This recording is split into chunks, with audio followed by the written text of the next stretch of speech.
What's up, faders? It's your boy Johnny here, and before we start the show, I would like to say that Got Faded Japan is changing. Now, don't get me wrong. We're not changing, our theme, two dudes, booze, Japan in the news. We know you love the news, and we're going to continue with that, of course. However, we want to do something different from time to time. And basically what we want to do is we want to interview cool people who are doing awesome things here in Japan. So if you or anybody you know is doing something really awesome in Japan, and maybe that's a hobby or a job, or you're starting a company or whatever, contact Got Faded Japan at Instagram. Go to our Instagram and just send us a message, and we'd love to have you on the show because there's nothing more awesome than hanging out with cool people who are doing awesome things here in Japan. So yes, definitely contact us, and we'll definitely see you soon. All right, without further ado, enjoy the show. Got Faded Japan!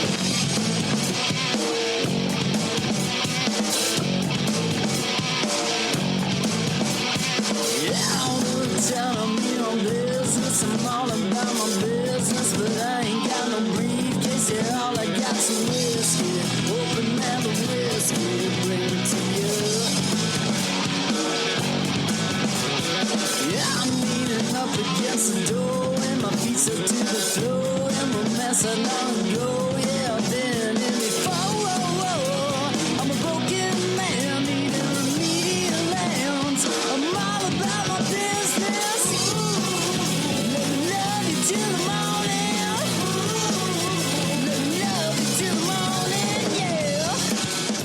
What's up, faders? Welcome to yet another action-packed episode of Got Faded Japan, and I am your host, Johnny. And as you fine folks know, Got Faded Japan is about two dudes, booze, Japan in the news. But not this time. This time, we are interviewing cool people who are doing awesome things here in Japan. And today, we're very lucky because we have a legend, I guess not in the studio, we're actually in a karaoke booth, so it sounds a little bit echoey. I apologize sincerely. But yes, we are here with a legend here in Tokyo. We're here with the one and only Jenn Barr. And Jenn Barr is a legend because she is a Mahjong master. And not just a Mahjong master, she is a professional Mahjong player here in Japan. And if you don't know what Mahjong is, you're going to learn. So fasten your seatbelts and enjoy this action-packed episode.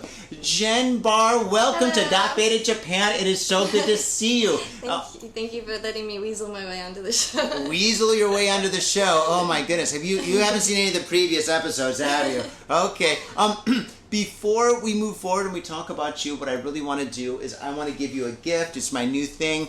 All guests that join Got Faded Japan for an episode gets a gift. And this gift here is money. No, I'm joking. Nobody gets paid, not even me. But what I do have for you is a Naka Brooklyn tote bag. Oh, that is so cute. Yes, I love skulls. You love skulls? Yeah. Oh my gosh. This is my design. This is one of my companies, the SPILT ink. And yeah, I designed this. If you look at it, it's a skull, but if you cover the skull up like this, it's also Meguro River with this sakura coming over the edges right there. So you got Meguro River right here. And Meguro River, for those who don't know, is right over there.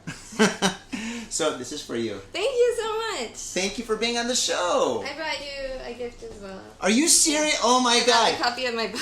Oh, happy birthday to us. So I'm going to sign it. Oh my God. Johnny with an H? Johnny. Okay. I hope. So this is the second edition of this book.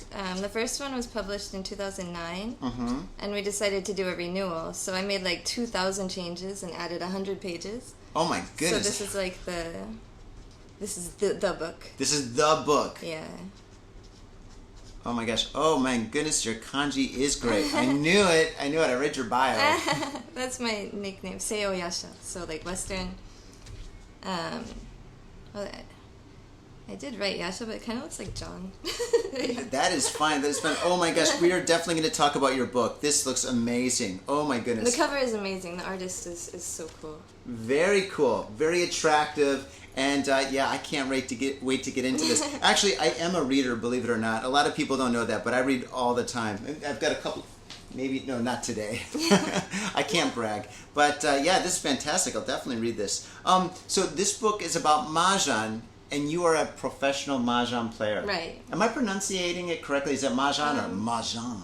I usually say Mahjong. Mahjong? But everyone has different pronunciations, and in different languages it's pronounced differently. In Europe, some countries say Mahjong. Mahjong. So, Mahjong. yeah, That sounds so French. Mahjong. Oh, fantastic. That's great. So, all right.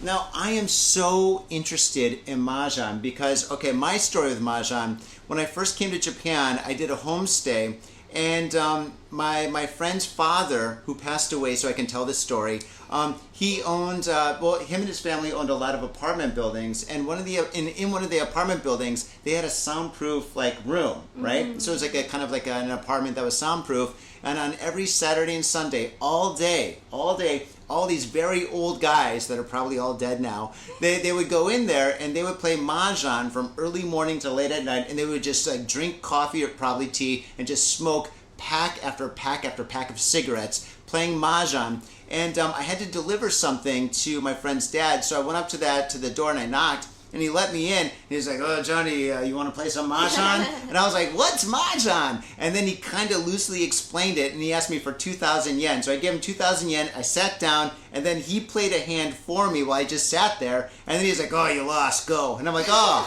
I think I just got swindled." So that is my experience playing Mahjong. And so what is your experience? How did you get involved in Mahjong? I mean, yeah, that's a pretty typical experience, I think. Really? And I can play my own hands now. So. Oh my gosh, I don't even think I was wearing my glasses. I probably couldn't even see the little kanjis. So I went to college here. Mm-hmm. I transferred to Sophia University my sophomore-ish, junior-ish year. Mm-hmm. I had a lot of credits coming out of high school, so I don't really know. I wasn't exactly on the same timeline as everyone else, so I just transferred in kind of randomly. And there was this guy that I was hanging out with near my house who had just graduated from university. Mm-hmm. And I think we were watching Rounders, the poker movie. I had never really played poker before, but I played blackjack a lot in Seattle when I was in high school. They had card rooms that 18-year-olds could go into.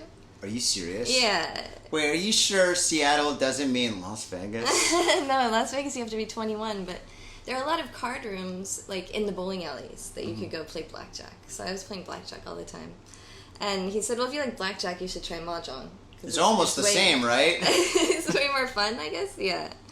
Yeah, I thought it was, all the games were the same, basically. If you're, there's money involved in it, basically the same, but there's a lot of difference between if you're playing against the house or you're playing against other players, similar to poker. Mm-hmm.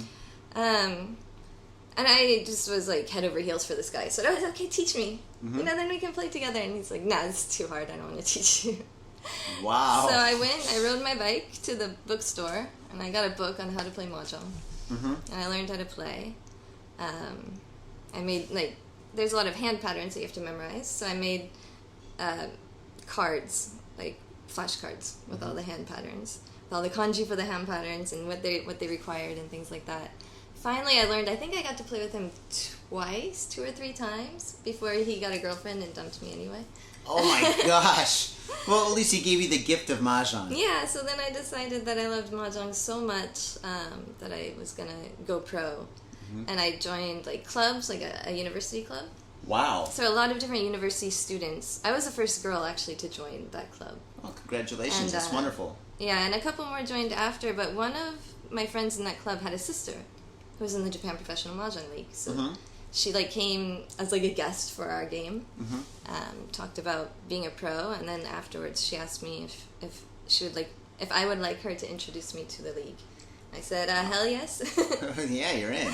Yeah, so then that's basically what happened. And wow. Then they invited me to join. I had to take a test and stuff. But you had to take a Mahjong test? Yeah, Mahjong test and interview, and you have to actually play. It's a written test. Really? And you have to play a tournament as well. Well, that's amazing. Now, okay, forgive me for my ignorance, but when you are amateur and you make the jump to pro, how long do you have to play amateur?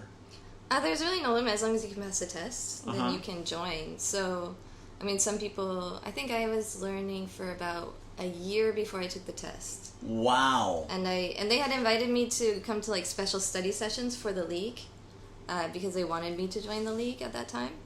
And also my friend Garth, who joined with me. Mm-hmm. He actually lives near here. Mm-hmm. So we both joined at the same time. Oh, Garth. I mean, I know him. I know a lot of people in this neighborhood. It's bad. I go to a lot of bars. Yeah, so does he. So you've probably seen him around, actually. But we had met on a TV show. We were working on Smash Station together. So wait, you're on TV because of Mahjong? No, I was doing TV work before Mahjong. So I went to Sofia in 2002. Oh, wow. Before that, I was in Osaka. Oh, wow, that's when I came here. Yeah, so the same. Wow, that's weird. Japan, coming to Japan twins. So, yeah, I was working in a lot of agencies, so I was, like, doing extra work and, like, reenactment. Oh, okay, so you're, like, modeling and acting and doing stuff like that in commercials or whatever. Yeah. Back then, it was weird. If you're a foreigner, it was so easy to get, like, a commercial. Like, I was on this commercial called KW. I was walking down the street and stuff, and well, it's a long story. It's about me. But anyway, yeah, I was on TV once. That was kind of cool, kind of weird. Yeah, so I did that a lot, and I had a few kind of semi-regular roles. Mm-hmm. And like Smash Station, they just had a bunch of foreign girls sitting behind Katori Shingo. Mm-hmm. So I was one of those, and Garth was his English teacher. Mm-hmm. And so we just kind of, I think the staff saw that I had like a Mahjong strap. Mm-hmm. And they said, oh, Garth likes Mahjong. He's going to show up soon. So they introduced us. So he started coming to the high school, or not the high school, the college club, even though he was well beyond college. But oh, very cool, very cool. Yeah, so then when I was going to join, he said he wanted to as well. And so I brought him along when I was meeting with the people in the league. Awesome. And for people that just don't know too much about Mahjong, can you give us like the foundation of Mahjong? So it's a lot like Rummy. Mm-hmm. So usually when you say Mahjong, people think of the matching game on the computer. Mm-hmm. It's like goes by a lot of names, Taipei or Shanghai. That's like playing solitaire with a deck of cards versus playing poker with a deck of cards. Mm-hmm. So Mahjong, you use the same tiles, but you have 4 people, and there's 3-player versions as well. And you have 13 tiles in the Japanese version. So, and a winning hand is 14 tiles. So you need 4 sets of 3 and 1 pair. Mm-hmm. And the sets of 3 can be 3 of a kind, or they can be a sequence, like 1, 2, 3. So you just have to build a hand like that. Basically. Oh, that's really cool. So it's kind of like, in an odd way saying it, it's kind of like Rummy and dominoes together, because you don't use cards, you use actual dominoes, or not like dominoes, tiles, but tiles. Sorry. Wow, that is fantastic. Excellent. So you've been a professional Mahjong player for how many years? Since 2006. So we're coming on 20 years now. Oh my goodness. Wow, you are like a legend. I mean, I would never think of myself that way, but I've been around, at least in professional Mahjong, longer than any other Westerners. Wow. Are there a lot of Western or international people involved in Mahjong in Japan? In Japan, it's growing. Mm-hmm. Of course, the Japanese population is just huge, because in 2018, they started M League. Uh-huh. So it's like, J League is the soccer league. Mm-hmm. So they started M League, which is the Mahjong league. Oh, I get it. They got like big sponsors, and they're on Abiman TV.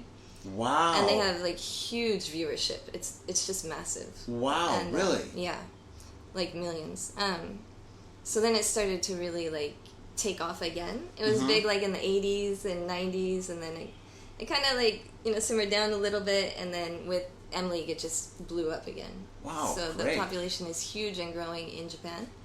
And M League has filtered outside of Japan as well, so there's a lot of people outside of Japan that are learning Japanese style Mahjong. There's a lot of apps that have gotten popular and people are streaming them. Mm-hmm. And we have the World Reach Championship, which is happening in Tokyo in like 3 weeks. What? Yeah. What are you doing here? You should be like practicing. Oh man, we are streaming like daily, and we're doing so much to prepare for it. So we're going to have English commentary for the whole event for the first time ever. Really? Yeah, the World Reach Championship has been around since 2014. Mm-hmm. We had an event in Paris. Wow. And then in Las Vegas. Of course. And then in Vegas. Vienna. Mm-hmm. And this is the first time it's come back to Tokyo. Wow. So, and so we're having, it's always like, I think about half Japanese people are participants, but the population has grown so much that now they have qualifiers outside of Japan. Mm-hmm. So I think the first year was basically whoever signed up from the country that they were from. And it was maybe a little bit more complicated, but basically, if you wanted to go and you could afford the trip, then you could play. And now, so many people want to play that we have qualifiers and there's quotas for each country, and I didn't even qualify this time. I played in everyone before. But, What? But I'll be ready. You're the OG. Yeah. I just don't win enough, but it's mostly love of Mahjong for me, and I would rather win, but we're going to be doing English commentary. I'm going to be running all the English commentary and setting up the schedules for everybody and things like that's that. cool. So You're it'll still be really part of cool. it. Yeah. Wow, that is amazing. I had no idea. I mean, I knew Mahjong was big, but I had no idea it was that big. That is really impressive. Oh my goodness. And so being a pro, you can do a lot of traveling to all these different places. Do you travel all over Japan? I used to a lot more. So, like, you can get called to Mahjong parlors as guests. So I've been to Kyushu, to Hokkaido, to Shikoku, everywhere, maybe except like Okinawa. Oh, well, there's always the future. As a guest. So yeah, they bring you out and you play for about 8 hours. Wow. With the 8 hours. it was maybe between 6 and 8 depending on the parlor. Oh my gosh. Now, so like I come from a long line of gamblers, okay? Like my gambling story is crazy because I am the worst gambler in the world, like so bad. Whenever I gamble on a game, I lose. No matter what, I lose. I'm so bad. I went to Vegas in college, lost everything, right? But when I gamble on myself, I win. So it's a good trade-off, I guess. Yeah, that's more important for sure. Yeah. But like my brother was a long time, not professional, but kind of professional poker player, right? And he played poker like all day. Like I'm from Detroit, right? So like we got casinos there. So my brother would just like be in the casino for like a weekend or for a couple of days playing poker. Is Mahjong the same thing where you could play like a game with 4 or 3 other people for like 2-3 days? Well, a lot of the parlors are basically open 24 hours. The thing is, with Emily, things have changed a lot. So the image of Mahjong in Japan used to be like a lot of gambling, a lot of smoking, a lot of drinking. Oh, yeah. Now they have Kenko Mahjong, they call it, so healthy Mahjong. Healthy Mahjong? Oh, that's good. Because, of course, the sponsors can't be associated with anything that has to do with gambling, and they prefer to stay away from the drinking and smoking. Unless it's Asahi Super Dry, right? Yeah. I mean, they don't, of course, the players aren't banned from drinking. But while you're playing, you're very professional. You're wearing a uniform or a suit, basically. So now they have Kenko Mahjong, which is no gambling, no smoking, no drinking. Okay, that's cool. So, but you can go in and just sit at a table with 3 other people. They usually have at least 3 staff members available, so they can fill the table until another customer comes.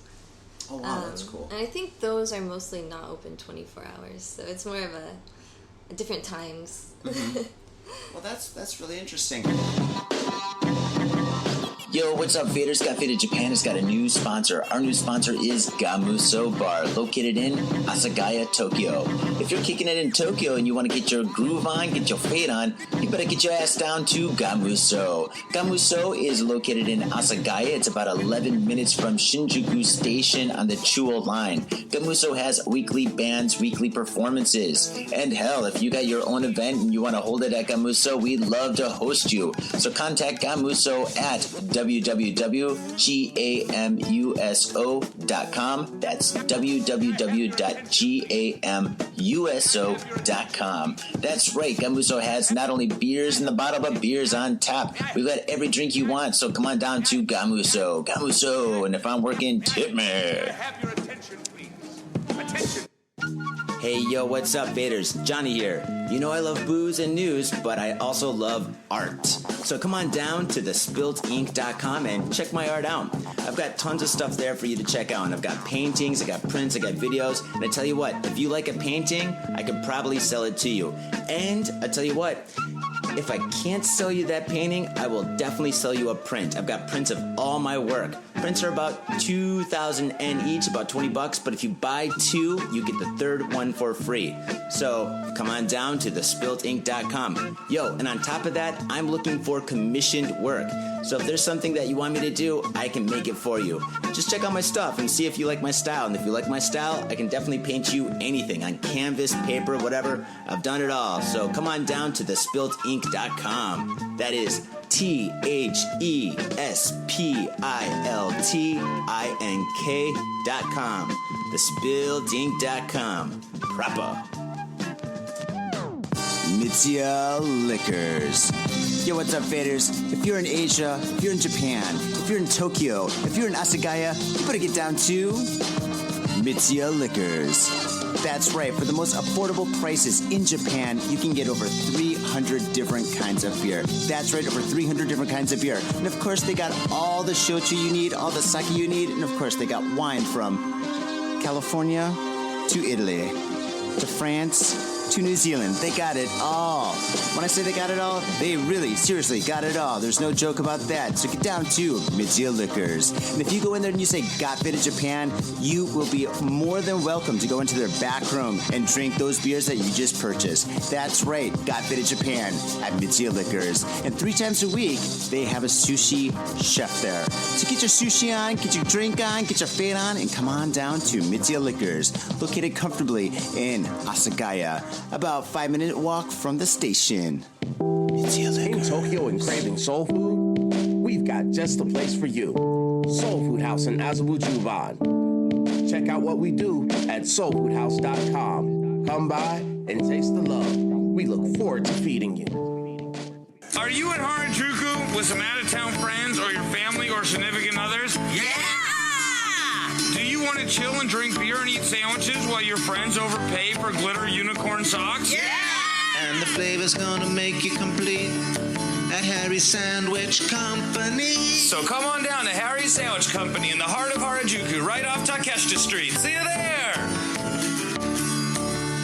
I don't play poker, but I have seen poker on TV and on, YouTube or whatever, and sometimes people try to throw off their opponent by wearing their sunglasses upside down or wearing like weird stuff. Is it the same thing in Mahjong? Not in the professional circuit. It's like really different in that aspect. So I actually play a lot of poker too. Mm-hmm. So when you like talk about your hand and you say, you don't know if you're telling the truth or not. Mm-hmm. In Japanese, we call that shamisen. Bluffing. Yeah, so basically bluffing, but you're not sure. Yeah, it could be bluffing or it could be the truth. And shamisen is not allowed in professional mahjong ever. Really? So if you're playing with bluffing. friends, if you're playing with friends, then you can. Mm-hmm. But you can. There are ways you can bluff, like how you call the tiles, make it look like you're going for a certain hand when you're really going for a different hand. Mm-hmm. But it all has to be like in the fair play. There's no like talking about your hand ever. And so in that aspect, the culture is really different than poker. Wow, interesting. It's more gentlemanly, I guess. Yeah, I mean, they're trying to really bring it to professional standards, so more like chess and shogi. Really? Okay. As far Shogi's as the atmosphere very... goes, yeah. Yeah. Yeah, everyone has to wear a suit, and I hate you gotta suits, wear suits. so I don't wear suits suits, too. but Suits. Yeah, I sometimes I wear a flannel shirt and I button it up, but yeah. So that is very interesting. So, okay, how can somebody get involved in Mahjong? Like, let's say somebody's like listening to this or watching this and supporting us on Patreon, wink, wink, and they want to become like involved in Mahjong. What would you recommend? Well, there's tons of apps that you can learn on. There's like Discord servers, so start by buying the book. Oh, wow. Where can people buy the book? On Amazon. It's published in America. So if you want a physical copy, it has to be American Amazon or the publisher, Huntington. You got to be on their podcast. Yeah. So Huntington Press Publishing out of Vegas published it. You can order it directly from their website. Wow, cool. Or if you're in Vegas, they have like a display at the store apparently. I haven't been since it came back out, but yeah. That is so awesome. Wow. And like there are different parlors that carry it, and sometimes I do sales for like discounted sales for Mahjong clubs. So if you have like a club near you or something, then they can make a club order, and then I'll just sign them all and send them off. But there are live clubs pretty much in every country. So if you just do basically a Google search and search for Reach Mahjong, so the Japanese style is called Reach because there's a hand called Reach. You say Reach. And if you know how to play other styles of Mahjong, it's pretty easy to transition into Reach as well. There are different rules that make it like more defensive and things like that. But I went to Taipei last month, in April, and they invited me to play Taiwanese Mahjong, which I did. But they said, all right, let's have a Reach Mahjong night since you're coming. And they said, you're probably going to have to teach because nobody here plays Reach. But we went, and 30 people showed up that knew how to play Reach. Congratulations, So that's it was, awesome. Yeah, it was everybody. There's a club basically everywhere. There are other cities in Taiwan even that have Japanese-style Mahjong clubs. I know in Seoul there is. All over America, there are Mahjong parlors in New York, LA, San Francisco. Oh yeah, definitely San Francisco. And there's clubs. There's clubs also in that they don't have their own parlor, but they have clubs in like Seattle and stuff. So traditionally there would be like parlors where they're playing Chinese styles of Mahjong. It could be Taiwanese Mahjong or Shanghainese or Hong Kong or something.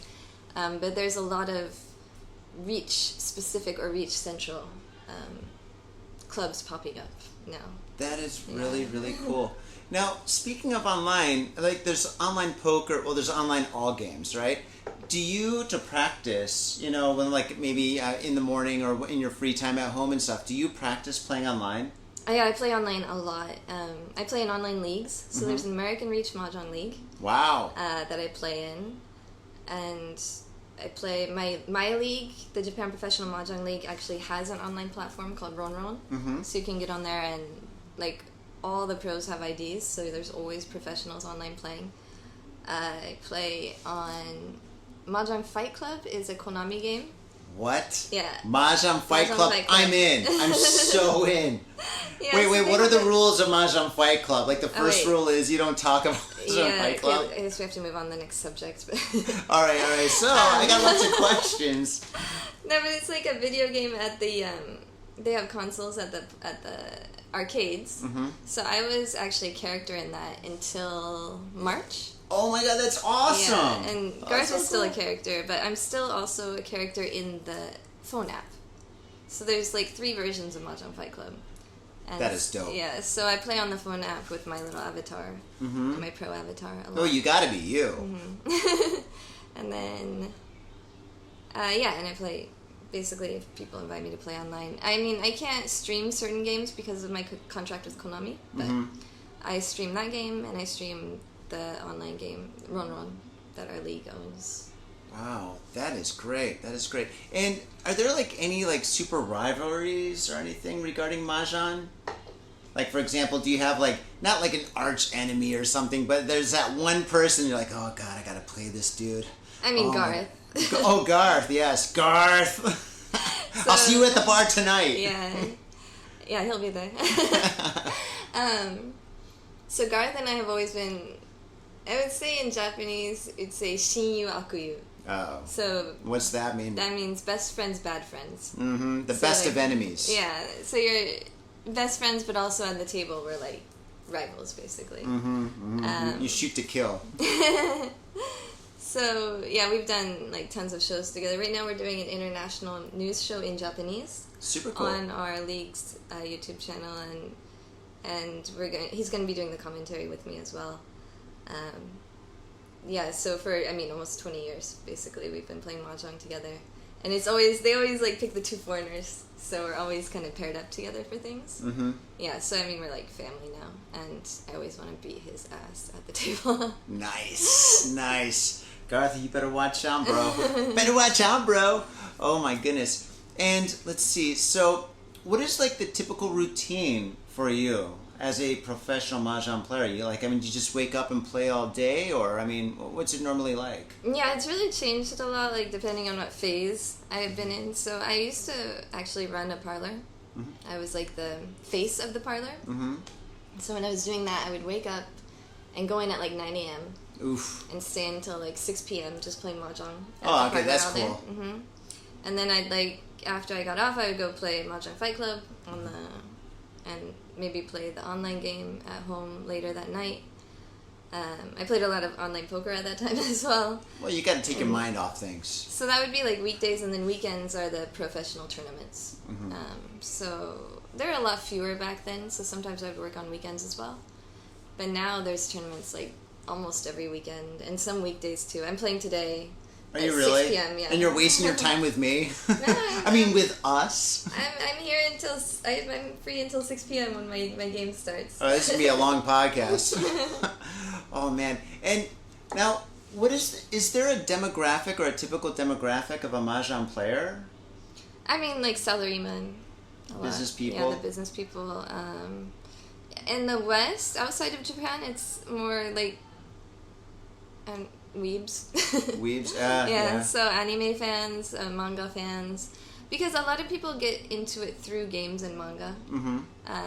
There was a really famous anime that had a fan sub called Akagi that a lot of people got into, and a lot of people watch streams of other people playing.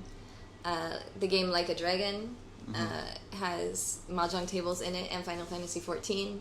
You can actually play against other people live within the Final Fantasy XIV. Yeah, so a lot of people got into it through those type of games. So it's really like it's less like business people and more people who love Japan.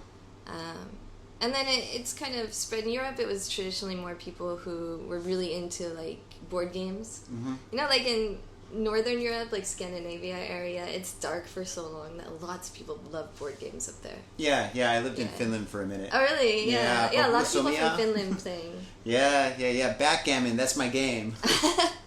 Right, yeah, backgammon. I know a lot of people who play backgammon too in Japan. Do you really? Yeah. Introduce me, please. Okay. I only play with like my Romanian friend. Okay, yeah. Yeah. I'm pretty good. I'm not pro though. I'm not pro. I would never pass the test. Wow, that's really, really cool. Now, okay, so for people that don't know, mahjong, how much of it is skill and how much of it is luck? I mean, that part also depends on the rules. So there's a lot of rule variations. So like my league, they have something called official competition rules. And they really try to reduce the luck factor. So there's certain things, like there's always a bonus tile called Dora when you're playing. And if you have that bonus tile in your hand, then you double your score, basically. And then if you declare a quad, then they add an extra Dora. And then if you reach and you win the hand, you get to look at more hidden Dora. So that creates a lot of luck factor, because since you can't see them, then it's just luck if that's going to be in your hand or not, the extra Dora. So my league has basically banned all of those for the official competition rules. So we just have one Dora, and it never you never get more or less. So they do different things to try and mitigate and then also they have like really long, like the qualifying period and the actual tournament period until the final table for tournaments is really long. It takes like a month. A month? Yeah, you have like the qualifier is one day, and then you have the actual tournament another day. And since it's only those ones are only on weekends, so they don't have it like 4 days in a row. And then they have like the best 32, and then the best 16, and then the best 8, and then the final table finally. So they try and make it as long as possible to also rule out the luck factor. Because if you just play one day, anybody can have a lucky day and win. Yeah, it's like pachinko. Yeah. So they're trying to kind of mitigate that, so they make the process really long as well. Oh, I see. Wow, gosh, man, my goodness. I had no idea being a professional mahjong player is so intense. Am I making you nervous? No, We're not streaming live. I know, I'm a Are you wet? Are you okay? No, it was almost gone, so I was really lucky. That's good, that's good. No. Listen. I'm a heavy drinker, as you fine folks know. And after about like 6 or 7 beers, I spill everything. I spill the beans, I spill my drink, I spill my soul. So yeah, don't worry about it. So being a professional mahjong player, like this is your only job, this is what you do, this is what you love. So yeah, there was a long time where I was playing mahjong only. When I was 27, I ended up like pregnant, and I had a kid, so I started doing translation work to kind of make some extra money. Does your kid play mahjong? Not yet. She says she's interested, but yeah, we've had a few lessons. I have another daughter now too. So I was a single mother at that time. Thank you. Yeah, so I was a single mother at that time, but that guy who told me that I should learn Mahjong, that got another girlfriend and dumped me. 13 years later, we started dating. Oh my goodness. So wow. now we're married, so we play Mahjong a lot together. Uh-huh. And sometimes we get the Mahjong set out and play with the kids a little bit as well. That's cool. That's cool. You know, that's so awesome that you play like actual Mahjong with the kids instead of video games. Because I got a lot of friends that have kids, and it's just like, you know, dad comes home, you know, and it's like beer and like what was it called? Mario Kart. Yeah. I mean, we play Mario Kart together as well, but we play poker, like with actual cards. And, with your kids? Oh my god.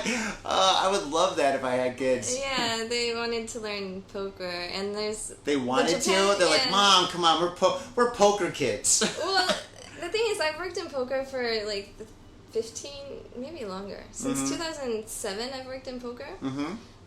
So sometimes I've brought them to tournaments, because in Japan, the poker tournaments are not like 18 and over. You can't play in certain tournaments, but they have junior tournaments for kids that only have like stuffed animal prizes and stuff.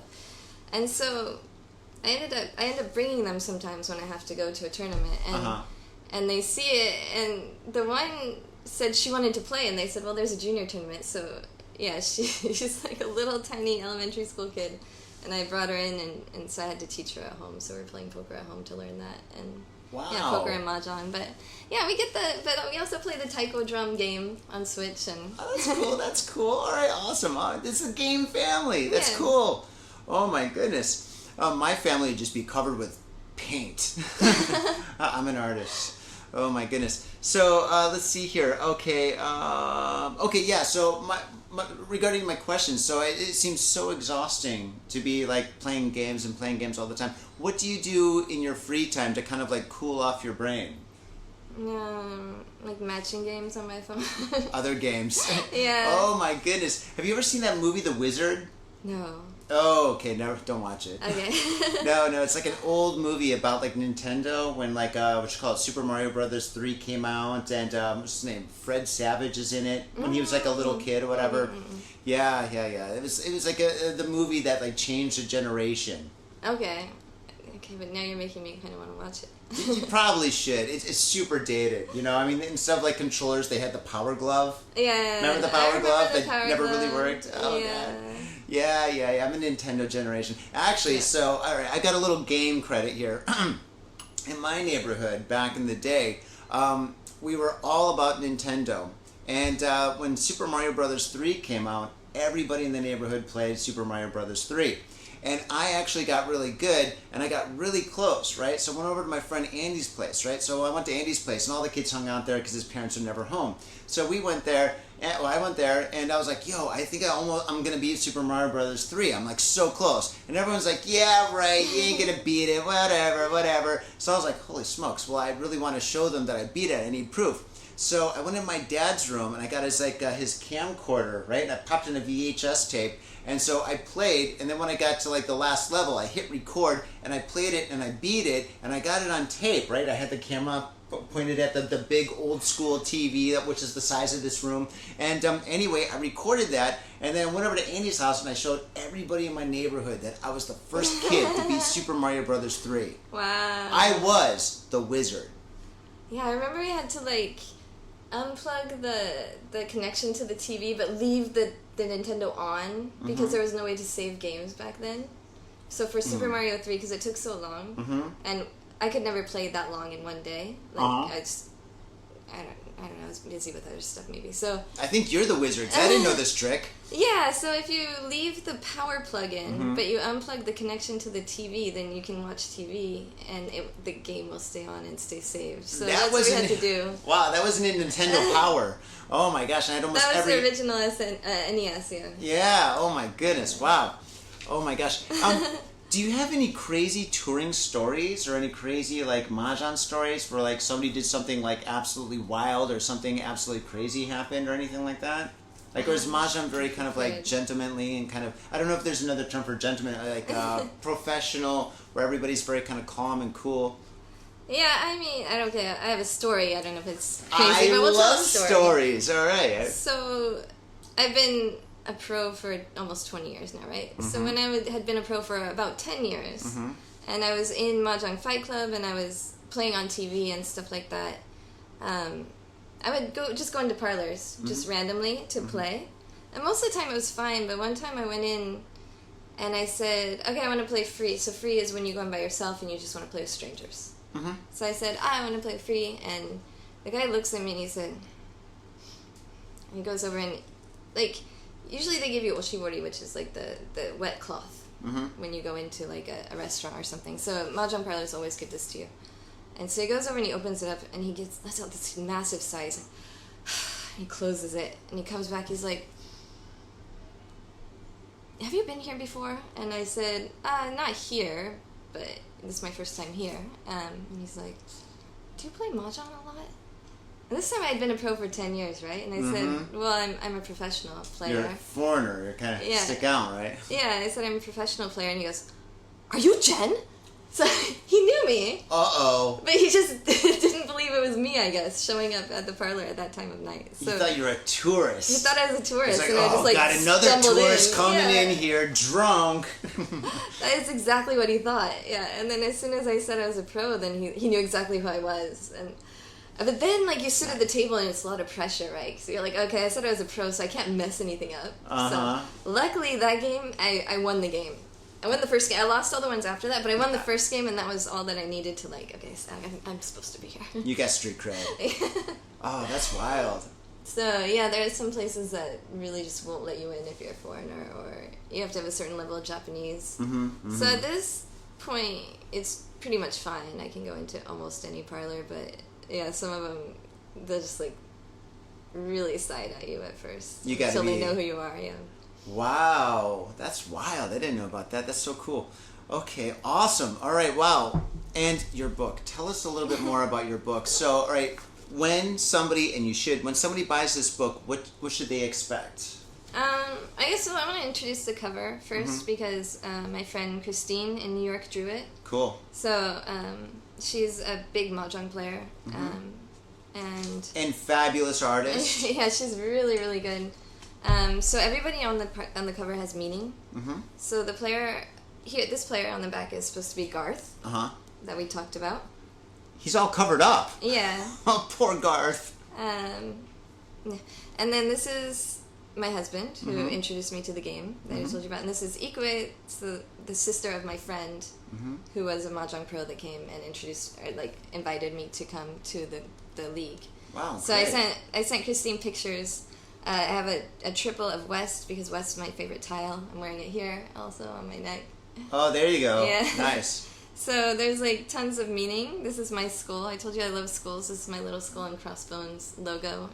It's hard to see cool. on my phone here. Yeah. Skull and crossbones. Wow, wait, Yeah. Are you sure you didn't go to Yale? No, I'm not that smart and I don't have that much money. But yeah, so there's tons of meaning in the cover even.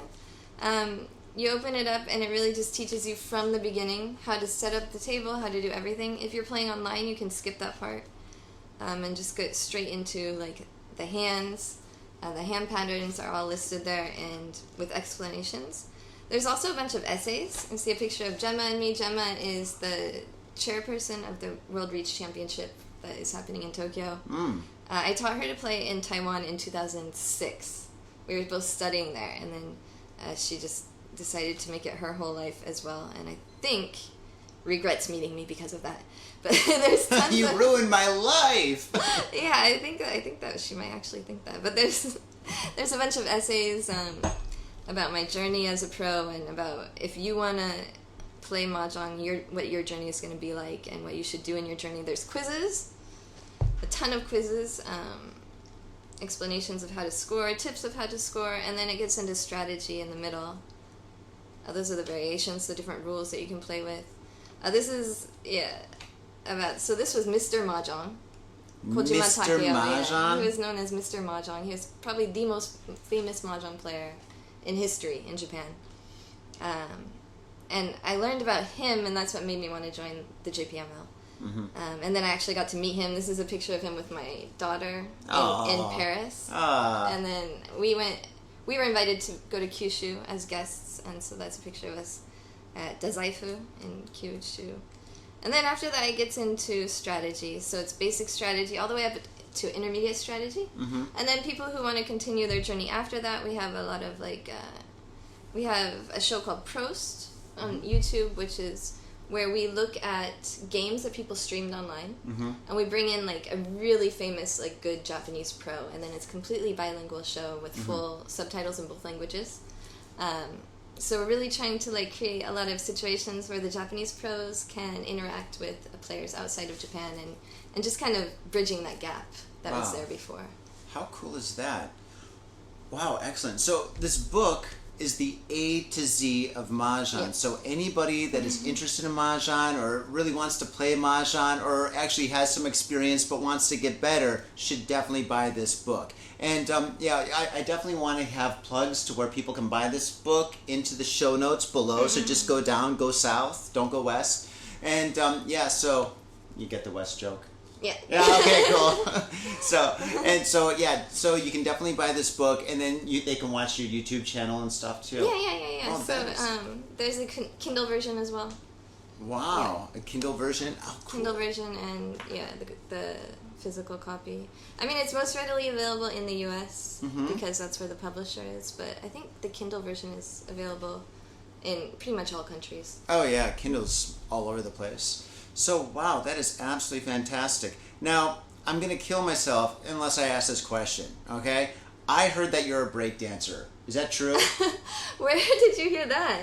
It was in your bio. Was it? I didn't hear it. I read it. I did breakdance at Kansai Gaidai. I can still do like the 6-step and a few other moves, but really? Well, we're not gonna battle here. I mean, we're in karaoke. That'd be crazy. I wasn't like a really great. I was a gymnast, and so the transition to breakdancing was kind of easy when I was at Kansai Gaidai. I joined the dance circle. Oh yeah. Yeah, so I learned a few steps, and then I would do flips and stuff like that. Really? So, yeah. Wow, that's cool. But yeah, I like breakdancing. I never got really good at it, but...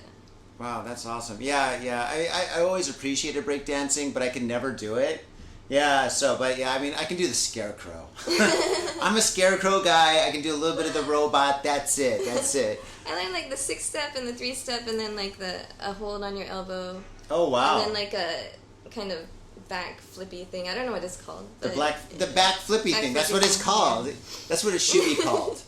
Oh my goodness. Well, Jen, I mean, I answered all the questions that I had for you. Oh my goodness. Is there anything else that you want to tell us? Is there anything else that you want to introduce? No, I think that, we have a lot of English commentary coming up, and the World Reach Championship, the World Reach... So I run 3 YouTube channels right now. 3? And they're all English. Jeez. Oh, how exhausting. How do you have the time? How do you have the time? You've got 2 kids, you got a husband, you play so many games all the time, and then you do YouTube. Oh my gosh. I mean, I just record this, and I mean, we're pretty much really big audio. Like, I mean, we're kind of an audio thing, but still, I just take the YouTube videos and I put them up there and stuff just for fun or whatever. So if you're watching us on YouTube, thank you so much. Like and subscribe, as they say. But, oh my goodness, YouTube channels. 3 well, of we them. have our league just opened an English channel. So I'm using that to, like I said, bridge the gap between the professionals in Japan and the players outside of Japan. Then I have my personal one, which is what I stream on, and we have the Prost show. And then I also am helping manage the World Reach Championship channel, which is where most of the professional commentary is. So, yeah, they all have different themes, but they're all Mahjong. Of course. Yeah. Or breakdance. No, I'm joking. That's a different life, right? Yeah, I know. If there was YouTube back then. Oh God! Tell me about it. I was a DJ for maybe 12 years or so, and I mean that's for when we did get phones, there were flip phones. So all the videos of me DJing and stuff, rocking out and rocking crowds is really bad, and all the photos are just so bad. So I'm like, I've got some proof, It wasn't even easy to transfer that data over. It was it took extra plugs and things like that. You had to burn it to CD, which took forever. Remember that? Oh my God, I think we're about the same generation. Yeah, very close. Yeah. Very close. Okay, maybe older. But oh my gosh, wow, that's wild. And okay, I do have another question. What is the future for you? I mean, it seems like you're just doing so many amazing things right now. Do you have a next step that you want to get into? I mean, I'm not as popular as the younger women are right now, because in Mahjong there's a really kind of like an idol aspect. Really? Uh-oh. Mom's home! Alright, hold on. 5-minute call. Hi. Ah, hi. Arigato gozaimasu. Hi, Suzanne. Hi. Very quickly. No, I'm joking. Take your time. It's okay. Okay, so, yeah, it kind of feels like there's an expiration date on women in Mahjong in some ways. What? How can that be possible? It's a game. It's not Yeah, I modeling know. or acting or something. But there's a lot of modeling, there's a lot of, like, idol sort of aspects with the women pros. So I think that my transition now is going more towards commentary. There's never been, like, regular English commentary on professional matches, so we're kind of breaking ground on that. You've been breaking so much ground since 2002. What are you talking about? I mean, you're like breaking so. You should have like a jackhammer in your bag or something. Oh my goodness, I'm so impressed by the way. That's I'm really blown flattering. away. Thank you. Wow, that is But- awesome. Yeah, so I think there's going to be a lot of content coming in that aspect, and hopefully we'll expand the English commentary. And it seems like that's going to be my role, but you never know. Maybe I'll suddenly get really good and start winning more. Oh my gosh, we can only hope. Fingers crossed, you'll do it. I'm not. No, there's no luck. It's fine. You're gonna be fine. I think I need the luck. I think it's the other people. Oh yeah. Yeah. Well, luck. All right, Hold on. faders. Everybody, give her luck. Give her luck. Put it this way over here. Oh my gosh, Jen, thank you so much for being on Got Faded Japan. It has been such an exciting episode. I've learned so much. Faders, I hope you guys learned so much. Mahjong, I mean, I'm a backgammon kind of guy, but the thing is, though, I think Mahjong, now that I got the book, now that I got the power, I may be the wizard coming up. But I will never be as wizardry as you, I guess. But, oh my goodness, thank you. Maybe it'd take 2 weeks and you'll just pass me really quickly. If you read the whole book. She doesn't know me too well. But, yeah, 2 years maybe. But, oh my goodness, thank you so much for being on the show. Thank you for having me. I really enjoyed it. I really wanted to do this sort of thing, so I really appreciate you just being so responsive and letting me hang out with you. Well, anytime you want to be on the show, anytime, like if you got some guests that you want to have on the show or something like that, totally cool. Got Faded Japan is for everybody. It's about cool people doing awesome things in Japan right now, so that is awesome. We do the news, but that's going to be the next episode. Faders, thank you so much for tuning into this very special episode of Got Faded Japan. You know what to do. iTunes, 5-star review, write something groovy, on YouTube, whatever, subscribe, whatever you want and stuff. And we do have a Patreon, so if you want to watch the raw and unedited episode or listen to it, it's all up there. And we have a lot of crazy stuff up there too, so definitely sign up for the Patreon. It supports the show. And faders, thank you for coming here and fading with us. Stay groovy, faders, and we'll catch you next time. Peace. Thank you. My little brother, a goddamn shit-sucking vampire. Oh, you wait till Mom finds out, buddy. I've got a government job to abuse and a lonely wife to fuck. As far back as I can remember, I always wanted to be a gangster. God, the pressure! I can't take it! I can't take it! I can't stand to it! You sure I should do this, man? We're going freaking! We came, we saw, we kicked his ass! Your move, creep. Man, I will never forgive your ass for this shit. This is some fucked up repugnant shit. Fuck it, dude. Let's go bold.